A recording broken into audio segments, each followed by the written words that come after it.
Season 1 in the Elder Scrolls Online is now live. Here's what you should do first. Hey everyone, it's Spopes. Despite recent reports that the Elder Scrolls Online is dead or dying, the game is still alive and thriving, and Season 1 is now out for everyone to enjoy. In this video, we're going to cover the first 9 things you should do in ESO Season 1. Before we get into it, please remember to like, hype, and sub, and consider upgrading your support with a membership, a merch purchase, or a donation.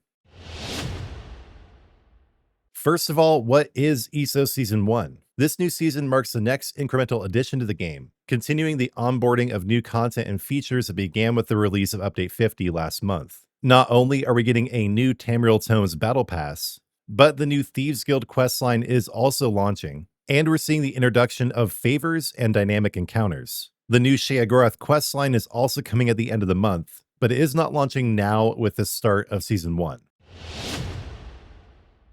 The first thing I suggest you do now that Season 1 is out is check out the new Tamriel tome. This new tome is called The Return of the Thieves Guild, and it features a wide array of both free and paid rewards. In the free track, all players are receiving the opportunity to earn 8,000 seals, 9,000 trade bars, and 12 crown crates. The free track will also include the Golden Dwarven Spider Pet, the Chevalier's Honor Face and Body Markings, the Charming Rogue Weapon Style Set, and the new skill style for Blade Cloak, Gold Arrow. As always, the trade bars are definitely worth grinding out, and I get the feeling the community will also be excited about the new pet and skill style. The highlight of the premium track is the new fence assistant Combio Zamis, who will be able to both fence and launder stolen items with no fee. The premium reward track does also include 1,500 additional trade bars, a new hyena mount, the Charming Rogue Armor Style set, and this glowing pink new weapon style. The premium tome costs $14.99, but you can also shell out $29.99 for the premium plus tome.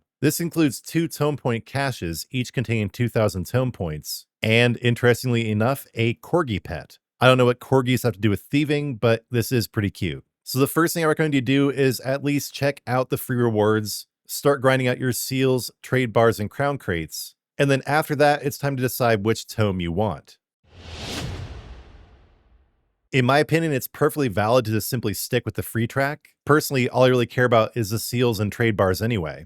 And there are some pretty decent rewards this time around. For many of us, though, the premium track is going to be hard to turn down this season. That's because there's never been an assistant in the game like Combio Zamis. And given the fact that assistants usually cost 5,000 crowns, this is a pretty good deal if you're in need of a fence assistant. The other rewards are pretty mid in my opinion, but I will actually personally definitely be getting the premium track because I still do have those 12 premium tome tokens for my yearly ESO Plus membership. That means I'll actually be getting the premium plus track, even though I don't really care about the corgi, because that's all you can turn your premium tome tokens in to get. You can't just use 6 of them, say, to get the normal paid track. You can only use 12 to get the premium plus.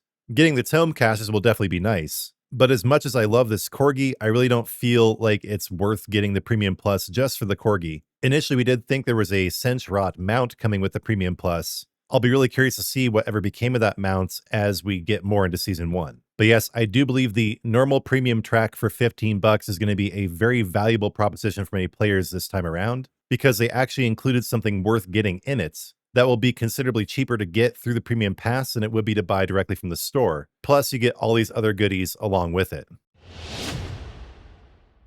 Once you've decided on which tome you're going to get, it's time for another decision, whether or not to use your tome caches. If you are an ESO Plus subscriber, or you got the Premium Plus track, you should have at least some tome caches in reserve. Unlike Tome Points, of which only 2,000 progress from season to season, tome caches carry over with no limit. So you might have some from the previous season, you might have just subscribed to ESO Plus, or you may have gotten the Premium Plus track. Now it's time to decide whether you want to use your tome caches right away, or save them for later in the season. Personally, I'm going to be wanting those seals, trade bars, and crown crates as soon as possible. So I probably will use my tome caches immediately. But that might not honestly be the most strategic move. It might be better off to just get through the tome challenges, which give you tome points, get as far as you can that way, and then use your tome caches toward the end of the season if it looks like you're not going to get all the rewards you wanted to get. But again, personally, I don't think I'm going to be able to wait. I want my rewards as quickly as possible. And I did use up all my tome caches very foolishly last season.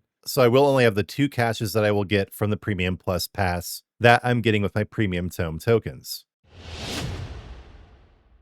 Whether you use your tome caches or not, you will want to start running through your Tamriel tome challenges immediately. Right off the bat, you will have 5 weekly challenges and probably at least a few seasonal challenges. I'm recording this before the season actually starts, so I'm not sure how many it will launch with. But now is the time to start grinding these out to get as many tome points as you can to progress through your Tamriel Tomes Battle Pass. Pick out which challenges you want to do, re-roll any that you don't like, and begin accruing all the tome points you'll need to get to the final pages in the Season 1 Tamriel Tome. As far as I'm aware, the devs at ZOS have not made these more group-friendly, but it is possible to knock out tome challenges as a group if you guys simply agree to work together on each person's individual challenges. That does it for Tamriel Tomes, but there is still plenty more to explore in Season 1 of ESO. Firstly, a new batch of seasonal items has hit the Gold Coast Bazaar with the launch of Season 1. Again, I'm recording this before launch to make sure the video is ready right when the season launches. But as you can see, there's a timer on all these items, meaning they will go away when the new season launches, and we'll probably have between 40 and 50 new items to peruse through. Personally, I'm very excited to see what will be in the Gold Coast Bazaar, purchasable for trade bars. That's one of the main reasons I want to start grinding out the Tamriel Tome to get my trade bars as fast as I can. At least in Season 0, there were quite a few desirable items in this section, including certain items that are usually only available in crown crates, so I can't wait to see what is available in Season 1 and start shopping. Now that Season 1 is live, it is now finally time to embark on the new Thieves Guild questline. This brand new questline in ESO will take place in Glenumbra, and you'll be following the adventures of Quen and her new cohort as they seek to establish themselves in this new region and develop their brand new Thieves Guild. This is the first main piece of new story content we've gotten this year. Even though I'm not personally that into the Thieves Guild, I'm definitely excited to check this out. There are going to be quite a few new rewards, including outfit styles, costumes, and a new mythic. And that mythic at least evolves as you progress it, getting more powerful as you level it up. A new storyline isn't all that's coming with the new Daggerfall Thieves Guild, though. Embarking on the new Thieves Guild questline also gives you access to brand new daily activities and heists. These are the main avenues by which you're going to get a lot of the new rewards. And for those who are fans of the Thieves Guild dailies and heists from the original Thieves Guild, this new content will be a breath of fresh air and a lot of fun to explore. You'll be able to access these from the new Thieves' Den in Glenumbra, and these dailies and heists will be one of the main sources of Nowhere keys, which you will use to access the Nowhere Vault that is launching in Update 51. This was originally called the Sage's Vault and has been renamed, and it's possible with the new layoffs, the Nowhere Vault may be getting pushed back, but as far as we know, it is still coming with Update 51 at the end of August. So now is the time to start grinding through all your dailies and heists to get the new Thieves Guild rewards and start stocking up on Nowhere keys.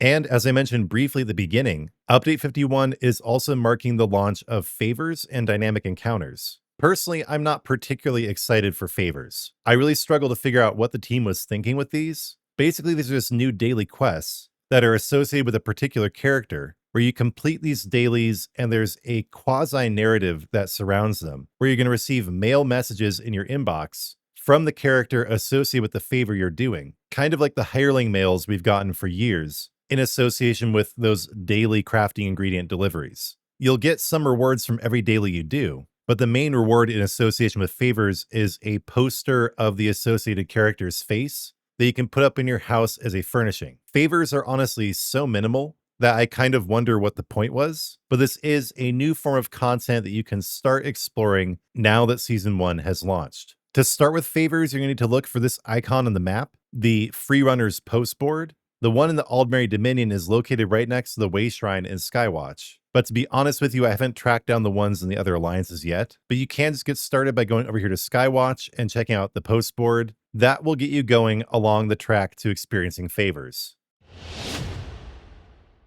What I'm quite a bit more hyped for than favors, even though I'm not particularly hyped for this either, are dynamic encounters, which are basically the new incursion events that are being added with Season 1. These are going to be a bit different from normal incursions. They're going to go through multiple stages. Some of them will have you travel across entire zones, and they're going to give you brand new rewards. At launch, there are 3 different dynamic encounters: Farm of Flame in Oridon, Vampire Hunt in Glenumbra, and Bilsa's Delivery in Stonefalls. For Farm of Flame, you drive off some bandits and then clean up the mess. But with Vampire Hunt, and I'm assuming they mean Bilsa's Delivery here, I think Glenumbra was probably a typo. What they're trying to say is that Vampire Hunt and Bill's Delivery have you travel across the zone. And the stages in dynamic encounters are timed, so you will have to be efficient to get them done. One of the main rewards that dynamic encounters will give you is the new Alessian Rebel outfit style, and then you'll be able to get a new Blood Scion skill style from the Vampire Hunt dynamic encounter, and 3 new Werewolf skill styles from Bill's Delivery. To check on your progress when getting these skill styles, go to Journal, Achievements, and then Recent Seasons. Down here at the bottom, you will see the Dynamic Encounters section, and you'll see that there is a new Blood Scion skill style, Cold Harbor themed, associated with the Vampire Hunt dynamic encounter, and a Black Werewolf skill style, an Ashen Werewolf skill style, and a White Werewolf skill style that you get by combining fragments called Bitten Chew Bones that you get from Bill Says Dynamic Delivery. And those are essentially all the new things you can do in Season 1. Check the video above for more information on this situation, but it is looking like Season 1 might be the last piece of new content we're going to get from ESO for a while. Assumedly, Update 51 is still on schedule, but we just don't know at this point. So definitely dig in and enjoy everything new, because we might be left waiting for additional content for quite a while. In the comments, let us all know what you're going to be doing first in ESO Season 1. Whether you're most excited for the new Tamriel Tome, either the free or the paid version, the new Thieves Guild questline, favors, dynamic encounters, whatever it is. Do let us all know what you're most hyped for in the comments. And also, you should probably head over to my video from yesterday for this, but do leave any comments here as well regarding the future of ESO, the news about the layoffs that came out yesterday, whether you're hopeful, agnostic, or terrified. Might as well leave that in the comments too, because I'm pretty sure that's all anyone's really going to be talking about for a while. Also, before you go, please remember to support the channel by liking, hyping, and subbing. And also, if you do find it in your heart, I would appreciate further support in the form of a Spopes Army membership. I keep the membership tiers very affordable compared to other creators, and you get a lot of perks. It's a great way to help out the channel that gives you a lot in return. You can also pick up some of the merch listed below the video or on my Fourth Wall site to show off your support of Spopes everywhere you go. And keep in mind that on Fourth Wall and here on YouTube, you can leave donations. Especially in this time of uncertainty for the future of the game, I really appreciate all your support, but I'm even more grateful to God. So we're going to finish up the video as always with a prayer to my Lord and Savior, Jesus Christ. Lord Jesus, thank you for the Elder Scrolls Online. Thank you for its wonderful community. Please do be with the developers affected by the layoffs, and please do be with the studio as they restructure and forge a new vision for the future. Lord, please do watch over my channel and my community. Help us navigate these difficult times and give us great experiences in Season 1. Lord Christ, I give you all glory for this video and for my channel. Lord, in your mercy, hear our prayer. Thanks for watching until the end, everyone. Please don't forget to like, hype, comment, and subscribe. And when you do subscribe, turn on notifications, because I'll be back soon with new content.